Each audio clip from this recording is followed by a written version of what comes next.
Kita kan setiap hari online ya, connect, sharing, belajar, macem-macem lah. Tapi pernah nggak sih kita berhenti sejenak dan mikirin, sebenarnya aturan main di dunia digital tuh gimana? Nah, hari ini kita bakal ngobrolin sesuatu yang penting banget buat kita semua, etika digital.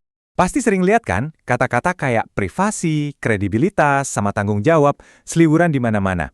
Tapi, apa sih artinya kata-kata keren itu buat kita pas lagi scroll timeline atau nge-share sesuatu? Yuk kita bedah bareng-bareng. Oke, kita mulai dari pertanyaan yang paling dasar dulu ya. Sebenarnya, apa sih yang kita maksud dengan etika digital? Ini tuh bukan cuma soal sopan santun online doang loh, jauh lebih dalam dari itu.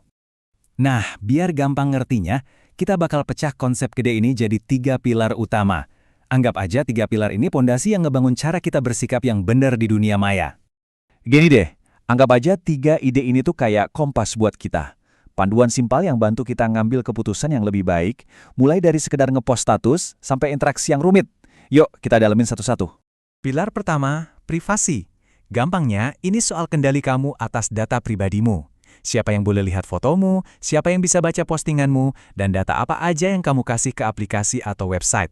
Ini hak paling dasar yang kamu punya di dunia digital. Berikutnya, kredibilitas. Wah, ini penting banget. Di zaman sekarang, di mana info nyebar lebih cepat dari kilat, pilar ini jadi krusial. Satu aja informasi salah atau hoaks, dampaknya bisa kemana-mana. Kesehatan, keuangan, bahkan bisa bikin orang berantem. Intinya, ini soal jadi pengguna internet yang cerdas, yang mastiin apa yang kita sebar itu beneran fakta, bukan fiksi. Dan pilar ketiga yang ngikat semuanya, tanggung jawab. Setiap komen, setiap postingan, bahkan setiap like, itu ada efeknya loh. Bertanggung jawab itu artinya kita sadar kalau apa yang kita lakuin di dunia maya itu punya konsekuensi di dunia nyata, baik buat diri kita sendiri maupun buat orang lain. Oke, kita kan udah tahu nih pilar-pilarnya. Sekarang, yuk kita lihat di mana sih pilar-pilar ini benar-benar diuji. Dunia digital, terutama media, itu kadang bisa jadi kayak medan pertempuran ide, di mana etika kita ditantang setiap saat. Nah, gambar ini nunjukin konflik utamanya dengan jelas banget. Di satu sisi, ada jurnalisme yang beretika, yang tujuannya membangun. Di sisi lain, ada ujaran kebencian yang tujuannya, ya, merusak. Keduanya sama-sama rebutan perhatian kita, tapi cara mainnya beda total. Bedanya bener-bener kayak langit dan bumi. Lihat deh, jurnalisme etik itu sejalan banget sama 3 pilar kita tadi. Menjunjung tinggi kredibilitas, melindungi privasi, dan penuh tanggung jawab. Sebaliknya, ujaran kebencian itu justru kebalikannya. Hidup dari misinformasi, sering banget melanggar privasi, dan sama sekali nggak peduli sama tanggung jawab. Ngelihat konflik tadi mungkin rasanya berat ya, bikin pesimis. Tapi bagian paling penting dari obrolan kita ini justru soal kamu. Kita tuh bukan penonton doang, kita semua pemain di sini. Jadi, sekarang kita bahas gimana caranya kita bisa jadi kekuatan yang positif. Jadi, intinya apa?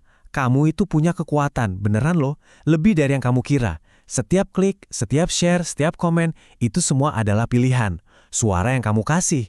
Pilihan buat ngebangun atau ngerusak. Pilihan buat ngejelasin atau malah bikin keruh suasana. Ini dia 3 langkah simple yang bisa langsung kamu coba hari ini. Pertama, verifikasi informasi. Sebelum mencet tombol share, cek dulu sumbernya. Beneran bisa dipercaya nggak? Kedua, lindungi privasi. Pikirin dulu sebelum nge-tag orang atau nyebar info pribadi mereka.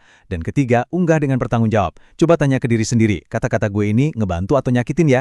Nah, kita tutup obrolan ini dengan satu pertanyaan buat kamu renungin. Setiap hari, kita itu lagi ngebangun warisan digital kita, sedikit demi sedikit. Jadi, jejak digital seperti apa yang pengen kamu tinggalkan di dunia online yang luas ini?